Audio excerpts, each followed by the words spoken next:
And that was Vincent Cochetel, who's from the UNHCR in Washington, and a refugee lawyer who demanded the closure of the Nauru detention centre now wants it reopened in the light of the government's plan to send children to Malaysia. Well, Marion was a strident critic of the Howard government's Pacific Solution because of concerns about the treatment of asylum seekers, and she joins us now from our Parliament House studios. Marion, thank you very much for coming in today on ABC News 24. If I can start by asking you, the UNHCR says that some countries do have transfer protocols that meet their approval. In your view, is this what's needed in this deal? No, I think it's, we've really hit an all-time low when we're talking about trading in people, and basically that's what we're doing here.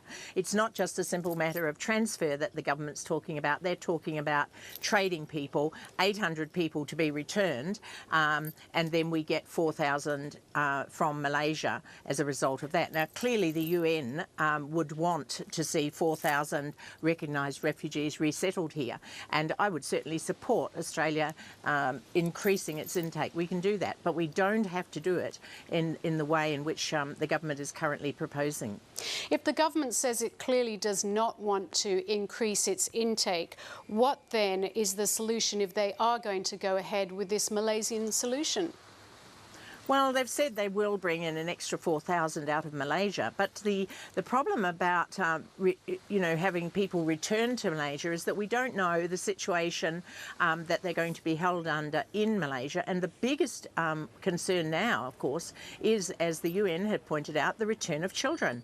We know that children are trafficked. We know that people do send children ahead sometimes as what we call anchor children, and in other times they're just they've been left bereft of their family, they've been traumatised, and now suddenly we re-traumatise them again and send them back to a solution that is open-ended and which we and the UN presumably will have no way of tracking.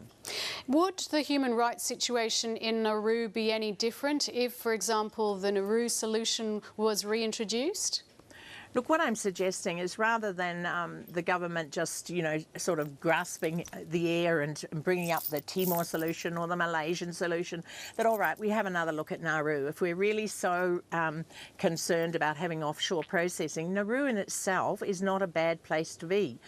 The problem with Nauru was that there was a lack of access for any kind of legal advice. Human rights experts were not permitted to go there, and people were processed and then left in limbo for up to 4 years, and that's clearly something we need to avoid.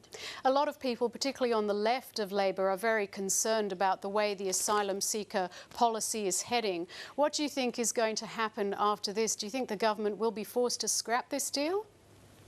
Oh, it's not even a fait accompli yet. We've seen that Malaysia's still putting up arguments. I mean, Julia Gillard plucked that so-called solution out of the air in desperation. What I think she needs to do is to sit down with her ministers, or get her minister to sit down with the department, with people in the community, with the UNHCR, and come up with a viable solution, a long-term one, and stop all of this politicising of what are very, very vulnerable people, and in fact a very small number of people who are coming here by boat compared to those people who come and apply for asylum every day, who come in by our airports. But do you accept the government has to do something about this wretched people smuggling business? They do have to send a message.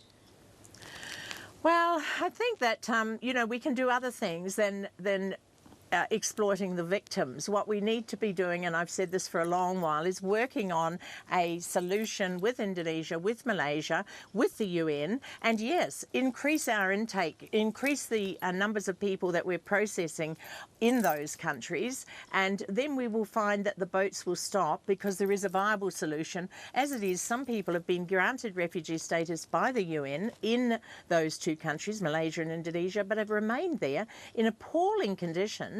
As we've been seeing in the media in the last few days, they remain in appalling conditions because no country, including Australia, will have them. Do you think part of the problem too is that if Julia Gillard does try to go down the Nauru path, for example, the opposition will see that as a win?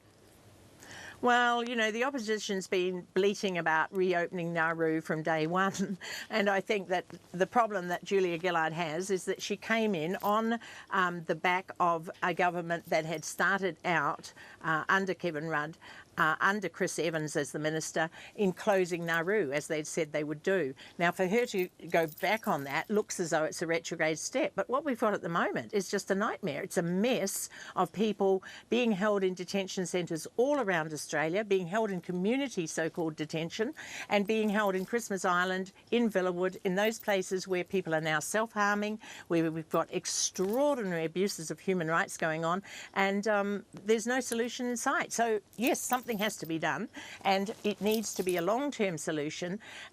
Really, you know, the two parties need to get together and stop politicising, as I say, these vulnerable people. Marion Lay, we really appreciate you coming in this Saturday morning on ABC News 24. Many thanks. You're welcome, Jane.